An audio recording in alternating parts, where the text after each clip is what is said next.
এবার সেই 6 বছরের ছোট্ট বালকটাকে নিয়ে গিয়ে টকবকে আগুনের মধ্যে ফেলায় দেওয়া হলো।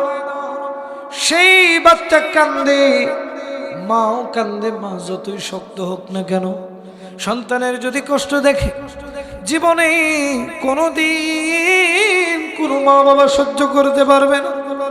এই যে আমরা এখানে এসেছি, প্রিয় ভাই আমার, একটু চোখটা বন্ধ করে তাকায় দেখেন না, কার জানি মা নাই, কার জানি বাবা নাই। যদি আজকে মা থাকতো, আপনি বাসায় গিয়ে দরজায় কড়া নাড়ার আগে আপনার স্ত্রীর আগে মা বের হয়ে আসতো। মা বের হয়ে আসা ডাক দিয়ে বলতো, বাবা তুমি যতক্ষণ বাইরে ছিলে বাবা, আমার কেন যেন ঘুম নাই, আমার কেন যেন বুকটা পোড়ায়, আমার শুধু মনে হয় আমার বাবাটা কখন আসবে, আমি তখন নিদ্রাচ্ছন্ন হব। যখন দেখবেন কোনো মা বাবা যদি, সন্তান যদি কোনো বিপদে পড়ে, দেখবেন মা বাবা আগে থেকেই জানা যায়। প্রিয় ভাই আমার, একটু লক্ষ্য করেন, কার জানি মা নাই, কার জানি মা বৃদ্ধাশ্রমে আছে, কার জানি মা কবরে শুয়ে আছে, আমাদের জানা নাই।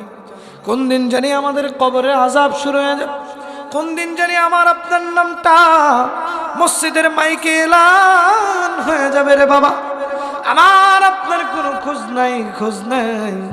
আমি আপনি কোনো সময়ে চিন্তা করি না, কবরের আযাবের চিন্তা করি না, কোন দিন জানি মৃত্যু হয়ে যাবে।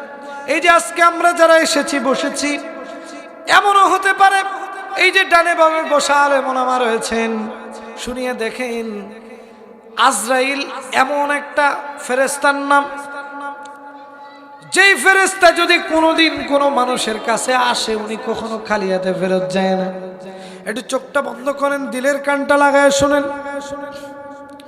কোন দিন জানি আপনার নামটা এই যে মসজিদের উদ্যোগে যেহেতু মাহফিল মসজিদের মাইকে এলান হয়ে যাবে, কাফুরা গ্রামের সর্বোচ্চ টাকাওয়ালা মানুষটা আজকে দুনিয়া থেকে বিদায় নিয়ে চলে গেছে। দেখবেন দৌড়াদৌড়ি শুরু হয়ে গেছে। আপনার প্রাণের স্ত্রী কেন জানি বিলাপ করে কান্দে, আপনার প্রাণের সন্তান কেন যেন বাবা বাবা করে গড়াগড়ি করতে থাকবে। আপনাকে আর নাম বলে ডাকা হবে না, আপনার নাম হয়ে যাবে লাশ। আপনার হতে পারে 100 কোটি টাকা, তারপরে দেখবেন আপনার নাম হয়ে যাবে লাশ। আপনার পরিবারের সবচেয়ে যেটা আদরের সন্তান ছিল আপনার, এই সন্তানটা দেখবেন রাত্র যত গভীর হবে, আপনাকে দূর দূর দূর বহু দূর তাড়িয়ে দিতে থাকবে। প্রিয় ভাই আমার, লক্ষ্য করে দেখবেন, যেদিন আপনি মারা যাবেন, আপনি যেদিন মারা যাবেন, সবচেয়ে আপনার কাছের লোকগুলো আপনাকে সুন্দর মতো চকলেটের মতো মোড়াইয়া দিয়া কবরের দিকে নিয়ে যাবে। সেই দিন কিন্তু কেউ আপনার দুশমন থাকবে না, সবাই আপনার বন্ধু হয়ে যাবে।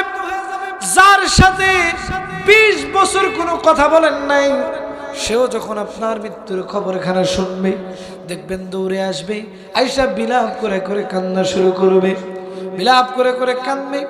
আপনাকে কবরের দিকে নিয়ে যাওয়া হবে, আপনার রূহখানা আরশে মুআল্লায় চলে যাবে, আপনার বডিখানাকে কবরের মধ্যে রাখার জন্য প্রস্তুতি গ্রহণ করা হবে। আপনি দেখবেন আপনার বাড়ির পাশের কোনো একটা নিম গাছ থেকে গরম পানি করা হচ্ছে, 2-3 জন লোক গিয়ে কবর খোঁড়া শুরু করেছে। কবর তো এই দুনিয়ার মাটির একটা গর্তের নাম, তারপরেও কেন এই গর্ত এত ভয়ঙ্কর হবে জানেন নি? জানেন? আমার নবীজি বলেছেন, কবরের আযাব এত কঠিন হবে যে আযাবের কারণে সমস্ত সাহাবীরা কেঁদেছেন। আমার নবীজি মাঝে মাঝে কান্না করতেন।